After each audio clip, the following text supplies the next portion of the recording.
Hello everyone, my name is Mark Blythe and I'm the director of the Rhodes Centre. This is the Rhodes Centre podcast.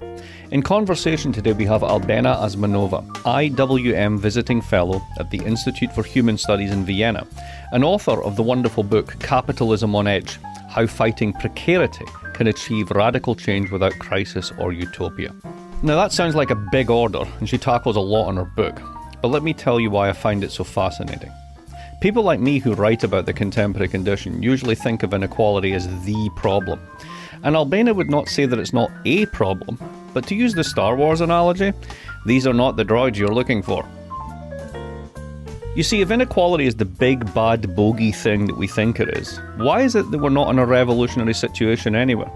And why is it that if we look at this thing called populism, and for the moment let's call it populism, it seems to be working more on the right than on the left? What is it that the right offers people? This is something that people on the left and the kind of reformist side of things never really think about. Well, they offer security, they offer stability, even if it comes in the form of hierarchy and nation. In a world which is increasingly unsettled, that's kind of attractive. And that's why the notion of precarity, having precarious work, precarious employment, a precarious life, really is the step that we need to take more seriously to understand what's going on beyond the brute facts of inequality themselves. So with that as my wind-up, let's start with this question. Albena, why did you write this book? And more importantly, why did you feel you had to write this book? Thank you, Mark. It brings me back almost 10 years ago or more, when the European Parliament approached me. That was 2003, almost 20 years ago, to ask how come, despite good conditions of economic growth and unemployment back in the late 90s, early 21st century, the left was losing elections in Europe. What was going on? There was a rise of protest parties, not amidst the economic crisis like we are being told. Now that the story is that what drives anti-establishment sentiment is the economic crisis. No, those parties and movements started to mobilize in conditions of good economic growth. The 90s were the most prosperous decade in the 20th century, but we started to see anti-establishment mobilizations. So actually, that book started with an excellent question that people who had to confront that problem wanted me to answer. And I discovered that what was driving that anxiety amidst prosperity was a sense of unstable livelihoods. For instance, that is why at the referendum for the European Constitution, the draft Constitution for Europe in 2004, so before the economic crisis, there was this narrative against the Polish plumber. So the Polish plumbers are coming to get our jobs. So this fear of job loss, fear of loss of livelihood was undergirding the rising xenophobic sentiment. So I've been speaking about that as economic xenophobia. It takes the language of hatred of others, but it is really driven by, not by impoverishment, but by instability. So then what's causing the instability, right? We have prosperity, as you say, in those decades. This is before the crisis. What's propelling the sense of instability? Well, there were two things going on. So the 90s were the decade when the latest wave of globalization really happened. Governments adopted the formula.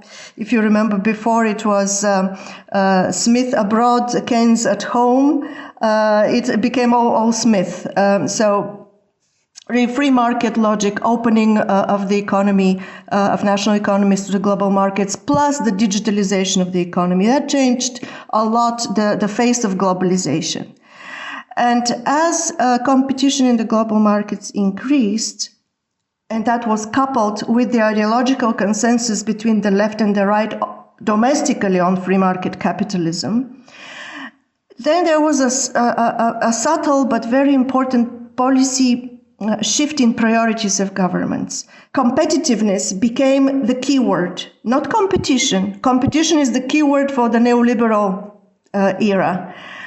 Our era really prays to the god of competitiveness. Now, in order to make your economy competitive, you have to do tricks like diminish the competition for specific actors. Governments started to help national champions to make them even more competitive in the global economy. But as these powerful economic actors were helped and competition on them decreased, there was just less to do for the rest. So competition increased among the rest of the economic actors. This is how I see the landscape.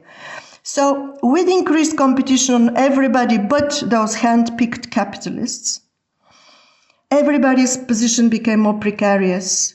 The unemployed suffer because they cannot get into the labor market. The labor market insiders that we so envy, with the people with the good jobs and the good salaries, they can never leave the labor market because out of insecurity.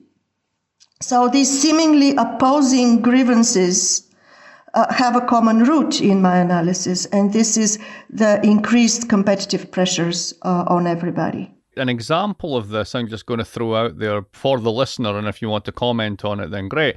And essentially, you're telling a great macro version of the story that happened in Germany. So you had very much privileged insiders working in the export-related industries, particularly the auto industries.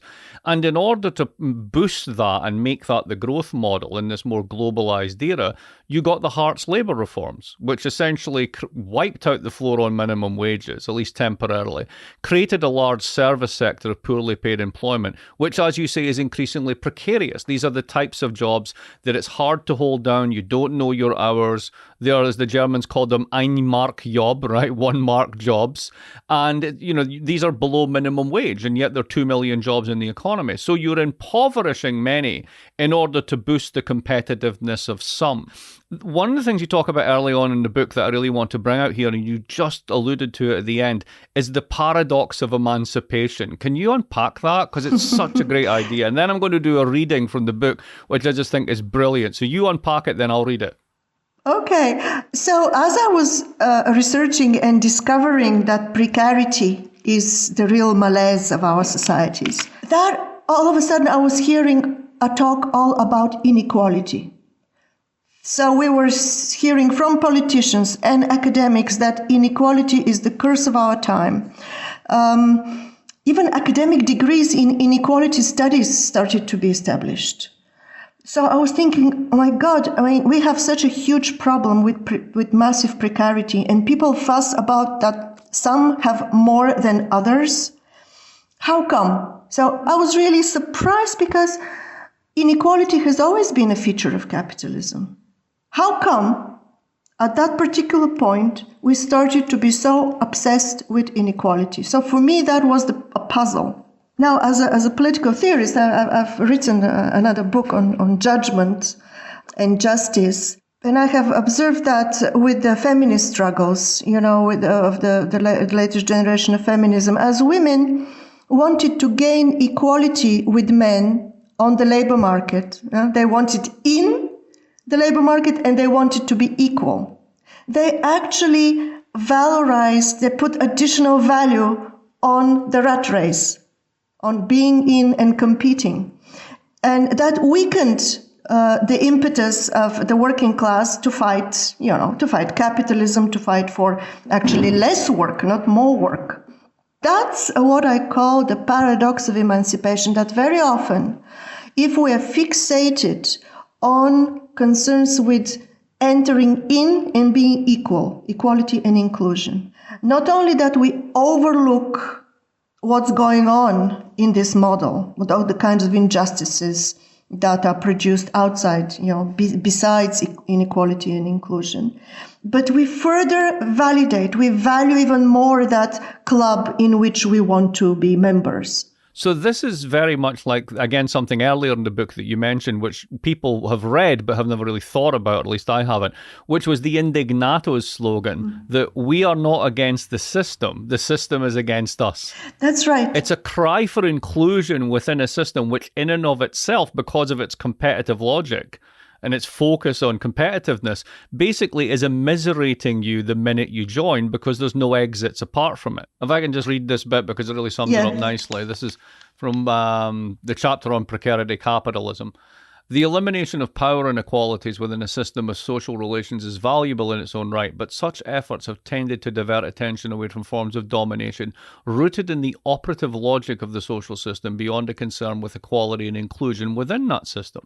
This is not an unfortunate oversight that can be remedied easily. It is driven by a compelling logic. The insistence on inclusion and equality within a certain model of well-being gives that model validity and vigour. We have to value the world within which we seek inclusion and equality. And the harder the struggle to achieve access and status within that world, the more that we value it. This is the other side. When we think of precarity, we tend to think of, labour markets becoming more fragile, 0-hour contracts, etc., all of which is there. But you're also pointing out something else that I don't think anyone else has really pointed out. This runs all the way to the top because no one gets to escape. Right? Everyone, in a sense, is suffering the pressures of precarity. It's not just the bottom. It filters all the way up. Can you talk about that?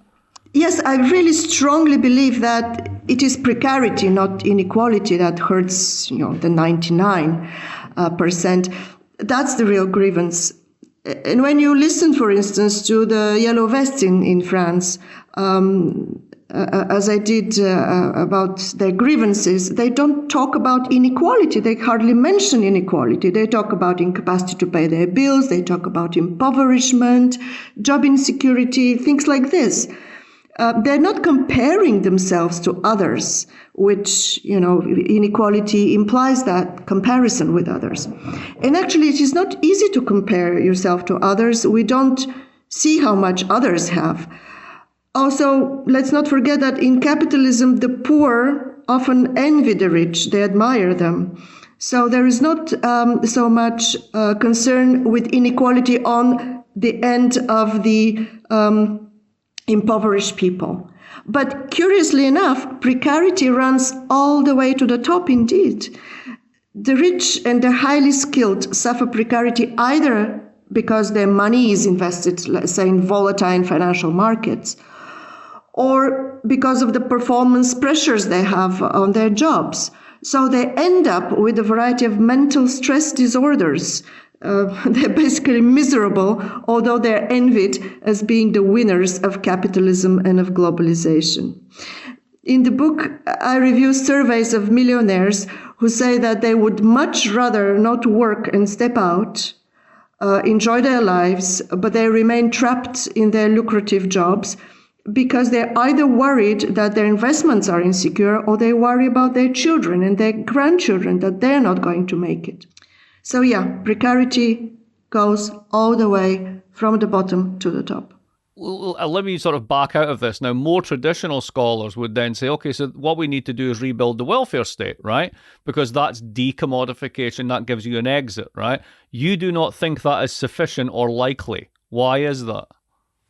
Well, that's the default answer. Now we're so nostalgic for the welfare state, and that's dangerous.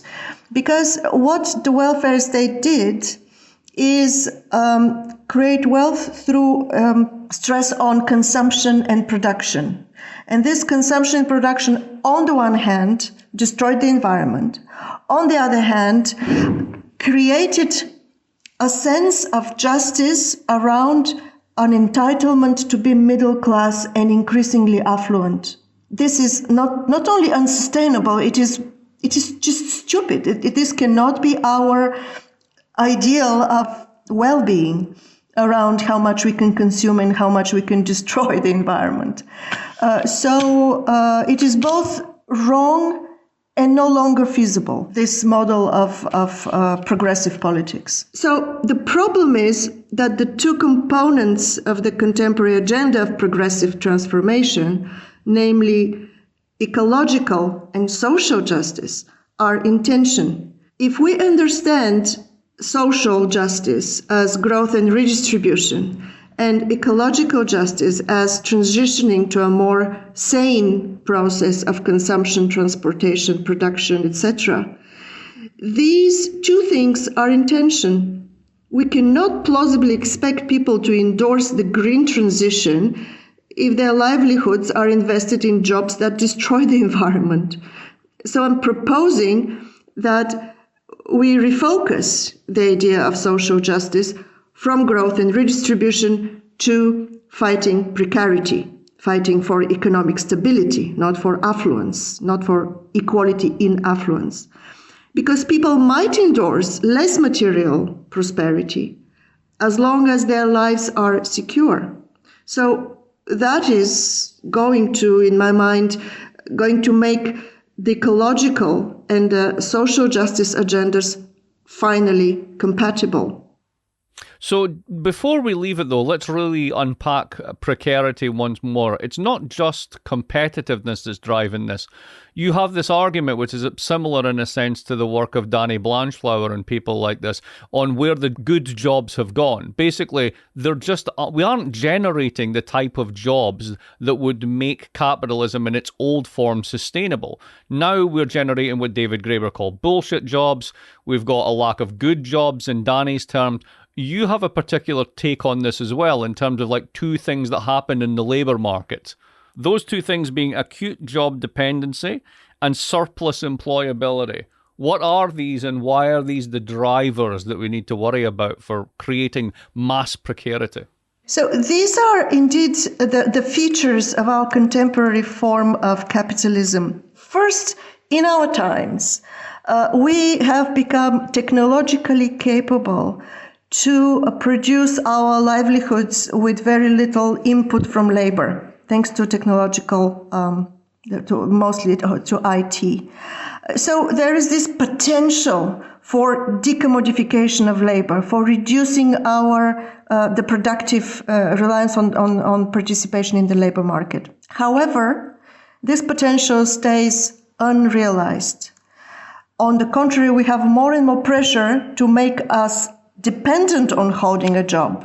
So that's the paradox, that we do not, in principle, objectively need to be economically active in order to satisfy our needs as a society, but as individuals, we are made to depend more on holding a job and remaining employable. The acute job dependency is the tension between the decreased availability of good jobs and increased reliance on a job as a source of livelihood. This can be resolved, I propose, not by artificial inflation of jobs, because this would be bullshit jobs. It would not be resolved by universal basic income, in the book, I endorse universal basic income, but I believe that in the current conditions, when governments are so indebted and there is not sufficient funds to invest in building up the commons, in public services such as healthcare, development of science, that we need first to invest in such things, in the commons, rather than making individuals independent from the labor market. So the solution that I propose is job sharing. Of course, you cannot really postulate, like in socialist times that I lived, the state would just give us each employment and say, well, this is your employment, this is where you work, this is how long you work. Of course, we cannot, I wouldn't celebrate this kind of authoritarian distribution of employment, but we can achieve that by creating the conditions for maximization of voluntary, and that's important, voluntary employment flexibility. The capacity of everybody to enter and exit the labor market at will. Now, why is that both important and feasible? Because studies show that free time, a time not used in gainful employment, the value of free time is on the rise among all strata. So people stay on the job out of insecurity.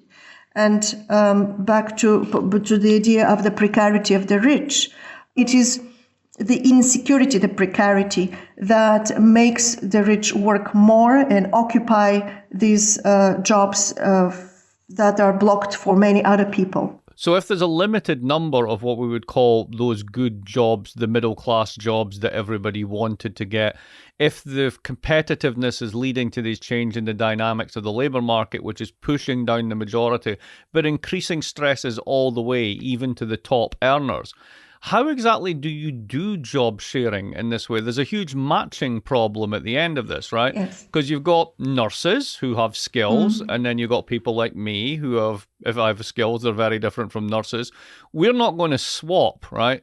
How do you flexibilize it in such a way that this works? What does this concretely look like? Okay, look, my job is not to create social policy. It's the job of politicians and economists, but how do you imagine it? Yes, I've thought about that. Now, so how to reduce the incentive of working more than one would normally want to. So I'm thinking about how to disincentivize people to stay on the job when they want to work less. One of the reasons why people stay, more invested in jobs and in more jobs is when social security is linked to the labor contract. So you uncouple that. That's why I have proposed a trans-European social security system that is not predicated on participation in the labor market. Now, this kind of citizenship-based social security model exists in the Nordic countries, and it is a very good system that should be replicated everywhere. That is why, in fact, participation in the labor market there is lower. In the Netherlands, job sharing is almost the rule. So to American ears, this sounds weird, but in actual fact, there are real examples of it all over the world. There are real examples. Yeah, they're real examples. It is not really something to, very far-fetched. Now, and it goes back in a way to Keynes's, economic possibilities for our grandchildren. He's imagining that by 1970, we're only going to work about 18 hours a week because of robots and everything else. And instead of which, the paradox that you're completely pointing out is, no, we're all working more and we're continuing to work more. I remember picking up in your book that in the 1990s, leisure time outstripped work time for the first time, but that was an aberration. Then it started to fall and work time really started to rise as the competitiveness dynamic kicked in. Mm-hmm. So yes, so let's try and bring this sort of to a bit of a close here. It's not that you're saying that inequality isn't important as a driver, but it's because inequality is absolutely imbricated with this more general phenomenon of precarity.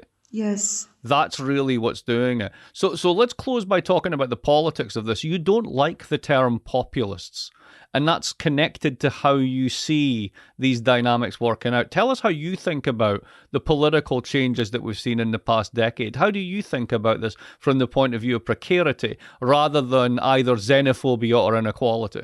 Well, if what drives discontent is precarity, it is not a temporary feature of political mobilization. Now, eruptions of populism are usually aberrations. Well, this anti-establishment sentiment that is driven by precarity is not an aberration, it's becoming the rule. Because precarity is changing the whole landscape, the whole logic of political orientation. It has brought to the surface what I call an order and security agenda of very reasonable, 4 reasonable concerns with physical unsafety, a concern with political disorder, concern with economic insecurity, and with cultural estrangement. So this is a very stable public agenda of concerns that I believe will stay with us and will reconfigure the whole landscape of politics.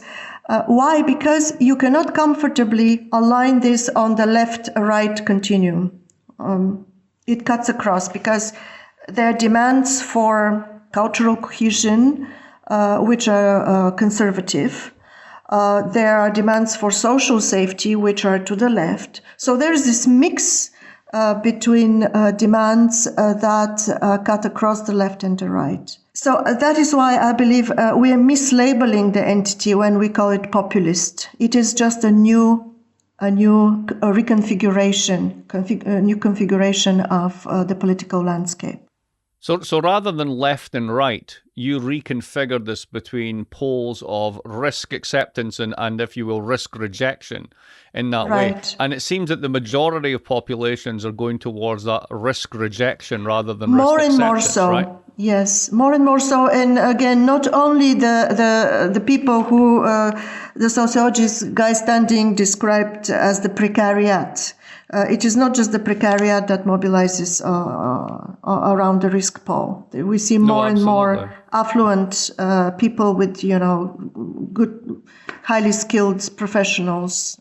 What that suggests is that the traditional left, which no longer really exists, morphed into a kind of neoliberal acceptant left, which embraces globalization, which in a sense invented asset-based welfare, is comfortable with individualization of risk.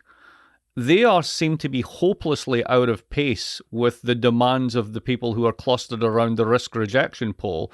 Yeah. And this seems to be something that's going to have a much more right-wing or conservative and nationalistic tone. Like the left is really going to get out-competed on this. Absolutely. And see, when we're precarious, when we're insecure, we long for security. Therefore, all this radicalization to the right is very logical against the expectations of the left that the so-called crisis of capitalism will bring a leftward shift. But also the radical left is wrong to focus on inequality, because actually the departure from the neoliberal jargon, the neoliberal logic is only on the surface. Neoliberalism typically focuses on individuals, on individual circumstances, on individual responsibility. And when we think about inequality, we actually compare individuals. We compare how much others have than as compared to me. So it is the same logic focused on individual circumstances rather than on society as a whole. So the left, even the radical left, so you said that the center left is being neoliberal in its embracing of neoliberal globalization, but also the radical left is kind of, I would call it sclerotic, because it believes that with some redistribution you would fix the problem, or even I believe that even increasing worker empowerment and participation in the boards of companies would not fix the issue, because the workers would get more complicit with the imperative of these companies to maintain competitiveness in the global economy. So that would maintain the logic of exploitation, alienation, destruction of the environment. So this is not a solution. We really need to discard this already formula of the past and think what are the appropriate solutions to the current predicament. And as you argue, if the solution is something as simple and actually already tried as basically building up the public commons, reducing expectations and giving people time off that they actually really want in the first place, you don't need a radical agenda. You don't need a utopia. You just need clear thinking about what the problem is. And the problem is precarity. It's not inequality per se. That's right. And also because, see, on one hand, there's a conflict between the winners and losers of globalization, the conflict between the risk and opportunity. But since there is still an overarching common denominator between the winners and losers, and this is they're all afflicted by precarity, we could attempt, to create this wide mobilization of forces against the drivers of that precarity. And in my reading of the situation, actually relying on a socialist utopia would get in the way of getting everybody on board, because some people are really disappointed with that project. They reject it. They do not endorse it for many reasons. But these people still have an interest to oppose the precarity that is generated by the competitive production of profit, which is ultimately what drives capitalism. So we could have an anti-capitalist broad front without all these labels. Yeah. This is very sympatical with what Eric and I argue in the 4th chapter of Angry-nomics, we call MicroAngry Economics. That essentially, people hate uncertainty, and what capitalism does in its modern form is to turn uncertainty into the generic condition. And people will fight to protect themselves against those uncertainties. And interestingly, of course, capitalism has always created uncertainty. It has been its glory in a way, that you don't rely on established status, everything's possible. But up to a point, ownership of productive assets sheltered capitalists from the worst effect of capitalism. That was their security. We live in a different context, where the ownership of the means of production is no longer a protection. First of all, because these ownership structures are very complex. Even the working classes, they have their pensions invested in the stock exchange without probably even knowing. So, forms of ownership, forms of professional tenure are so diversified that you don't have anymore this clear-cut divide of ownership that kind of sorted out capitalism in the past. Yeah, they took the upside and the workers took the downside. Now, in a sense, we're all embracing the risk of taking the downside. Yes. This means that the old solutions of the left focus on property ownership, like collectivization or nationalization of property, or empowering workers, say, through increasing their representation on company boards. These old solutions will not do now. They're impotent against capitalism's key dynamic, the pursuit of profit. We've seen that a whole state can behave like a capitalist entity in the global markets. China is a clear example. But also the workers who own collectively their companies would do anything to increase these companies' competitiveness in the global economy. And in that process would incur the same damage that free market capitalism causes. So this is not going to alter anything much, as the left is hoping now. But, and here is the interesting twist in my reasoning at least. We could attempt something else, something that has not been tried before. We could use the typical institutions of capitalism, markets, private property, the free labor contract, and use them to undermine the very logic of capitalism, the pursuit of profit. This is what I call a strategy of subverting capitalism from within. For this, we do not need a spectacular crisis of capitalism, a revolution, or a socialist utopia. This is a very pragmatic, but also a truly radical move that will lead us to a brand new type of society. That's a great point to leave it. I enjoyed our talk earlier today. I really enjoyed recording this conversation with you. I look forward to reading many more of your works as they come out. And it's been lovely to talk to you. So, until soon. Thank you, Mark. This episode of the Rhodes Centre podcast was produced by Dan Richards. For more information, go to watson.brown.edu/Rhodes. Thanks for listening.